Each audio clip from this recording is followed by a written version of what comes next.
तो 9 साल की खामोशी के बाद विजय माल्या वापस आ गए हैं। और वो भी कैसे? एक 4 घंटे लंबे पॉडकास्ट में अपनी पूरी कहानी लेकर। पर पता है क्या, इस कहानी ने ना जवाबों से ज्यादा सवाल खड़े कर दिए हैं। और इस पूरे पॉडकास्ट का सबसे बड़ा, सबसे चौंकाने वाला मोमेंट वो था जब उन्होंने कहा कि मैं शायद दुनिया का अकेला ऐसा चोर हूं जिसे 2.5 गुना पैसा वापस करने के बाद भी चोर ही बुलाया जा रहा है। जरा सोचिए, इस एक लाइन ने सालों से जो बहस ठंडी पड़ी थी उसमें कैसी आग लगा दी होगी। तो सवाल सीधा सा है, क्या ये एक जेन्युइन डिफेंस है, मतलब एक इंसान का सच्चा बचाव, या फिर ये एक बहुत ही सोची समझी पीआर स्ट्रैटेजी है? चलिए आज हम इसी गुत्थी को सुलझाने की कोशिश करते हैं, देखते हैं कि दावे क्या हैं और हकीकत क्या है। तो शुरुआत करते हैं किंगफिशर एयरलाइंस के कर्मचारियों से, वो लोग जिनकी कहानियां ना इस बड़े से विवाद में कहीं दब सी जाती हैं।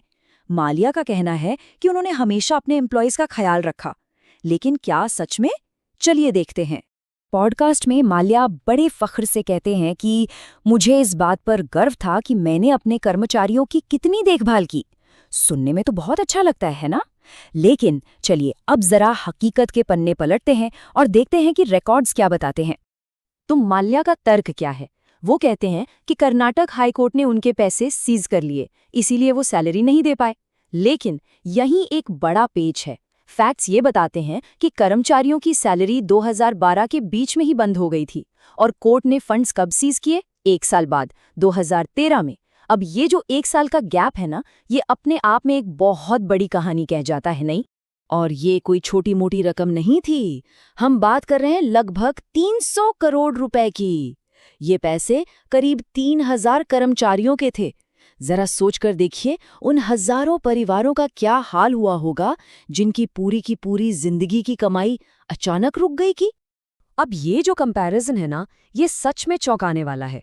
एक तरफ 300 करोड़ की सैलरी बाकी है और दूसरी तरफ उसी दौरान माल्या साहब अपने 60वें जन्मदिन पे 13 करोड़ रुपए की ग्रैंड पार्टी दे रहे हैं। और सबसे कमाल की बात तो ये है कि उन्होंने कोर्ट से कर्मचारियों की 1 महीने की सैलरी के लिए पता है कितने पैसे रिलीज करने की अर्जी दी?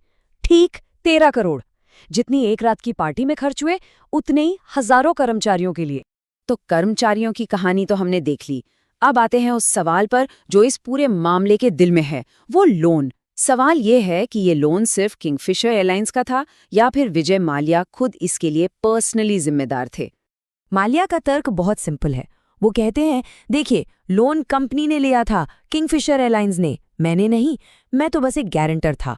और इन दोनों में बहुत बड़ा फर्क है। मतलब वो साफ साफ खुद को इस लोन की देनदारी से अलग कर रहे हैं। लेकिन कानून की भाषा में पर्सनल गारंटर होने का मतलब क्या होता है? इसका मतलब बहुत सीधा है कि अगर कंपनी पैसे नहीं चुका पाई तो वो पैसे गारंटर को अपनी जेब से भरने होंगे। और इस केस में तो चाहे इंडिया की अदालत हो या यूके की, सबने यही माना है कि कानूनी तौर पर जिम्मेदारी विजय माल्या की ही बनती है। पॉडकास्ट में माल्या एक और बड़ा दावा करते हैं। वो कहते हैं, मेरे ऊपर कोई दूसरा क्रिमिनल इल्जाम नहीं है, ये सब सिर्फ पैसों का मामला है। मतलब वो इसे एक सिविल डिस्प्यूट, एक बिजनेस का लेन देन दिखाना चाहते हैं, कोई क्राइम नहीं। लेकिन ईडी यानी कि एनफोर्समेंट डायरेक्टरेट की चार्जशीट एक पूरी तरह से अलग ही कहानी बयां करती है। ईडी के मुताबिक ये सिर्फ पैसों का लेन देन नहीं है, उन पर मनी लॉन्ड्रिंग जैसे संगीन क्रिमिनल चार्जेस हैं। आरोप है कि लोन के पैसे 3547 करोड़ दूसरी जगहों पर डाइवर्ट किए गए, पर्सनल कॉर्पोरेट जेट पर, फोर्स इंडिया F1 टीम पर, आरसीबी की IPL टीम पर, और तो और विदेशों में प्रॉपर्टी छिपाने के भी आरोप हैं। तो ये मामला सिर्फ एक सिंपल पैसे का लेन देन तो बिल्कुल नहीं लगता। ठीक है, अब आते हैं सबसे कंफ्यूजिंग सवाल कर। आखिर ये कर्ज है कितना? क्योंकि अमाउंट को लेकर भी बहुत अलग अलग बातें होती हैं। तो चलिए जरा इसका असली हिसाब किताब समझते हैं। माल्या का दावा है कि असली कर्ज जो प्रिंसिपल अमाउंट था वो सिर्फ 6203 करोड़ रुपए था। वो इसके लिए 2017 के एक कोर्ट ऑर्डर का जिक्र भी करते हैं। उनका कहना है कि बाकी जो भी बड़ी बड़ी रकम बताई जाती है वो सब मीडिया ने बढ़ा चढ़ाकर बताई है। पर कहानी में एक ट्विस्ट है। वो जिस डॉक्यूमेंट की बात कर रहे हैं ना, उसी डॉक्यूमेंट में एक और लाइन भी लिखी है, और वो लाइन कहती है कि इस अमाउंट पर 25 जून 2013 से 11.5% का सालाना ब्याज भी लगेगा। और यही वो ब्याज है जो जुड़ते इस पूरी रकम को इतना बड़ा बना देता है। चलिए अब माल्या के सबसे बड़े और सबसे इमोशनल तर्क पर आते हैं। उनका कहना है, जब मैंने पैसे चुका दिए, वो भी 2.5 गुना ज्यादा, तो फिर मैं चोर कैसे हुआ? ये उनका I am not a thief वाला लॉजिक है। आइए इसे थोड़ा डिकोड करते हैं। लेकिन इस लॉजिक में एक छोटा सा नहीं बल्कि एक बहुत बड़ा झोल है। पहला, कानून ये कहता है कि अगर कोई क्राइम हुआ है तो बाद में पैसे लौटा देने से वो क्राइम खत्म नहीं हो जाता। और दूसरी और शायद सबसे जरूरी बात, ये पैसा उन्होंने खुद अपनी मर्जी से नहीं दिया। ये पैसा तो अथॉरिटीज ने उनकी प्रॉपर्टीज को जब्त करके रिकवर किया है। अब जबरदस्ती की वसूली और खुद से किए गए भुगतान में जमीन आसमान का फर्क होता है। तो सवाल उठता है कि आखिर विजय माल्या ही भारत में फाइनेंशियल क्राइम्स के पोस्टर बॉय क्यों बन गए? माल्या के हिसाब से इसका सारा ठीकरा मीडिया पर फूटता है। वो पॉडकास्ट में कहते भी हैं, आप किसी मामूली छोटे मोटे इंसान को तो पोस्टर बॉय नहीं बनाओगे ना। उनका साफ मानना है कि उन्हें मीडिया ने विलन बनाया है।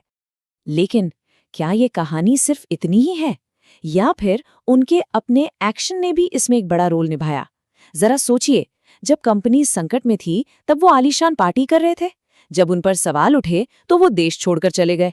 कर्मचारियों की सैलरी नहीं दी गई, और जब एक कर्मचारी की पत्नी ने सुसाइड किया तो उसे मैरिटल डिस्प्यूट बताकर खारिज कर दिया। ये सारे एक्शन, क्या इन्होंने उनकी पब्लिक इमेज बनाने में कोई रोल नहीं निभाया? और कहानी यहाँ खत्म नहीं होती। लगता है कि मामला अभी क्लोज नहीं हुआ है।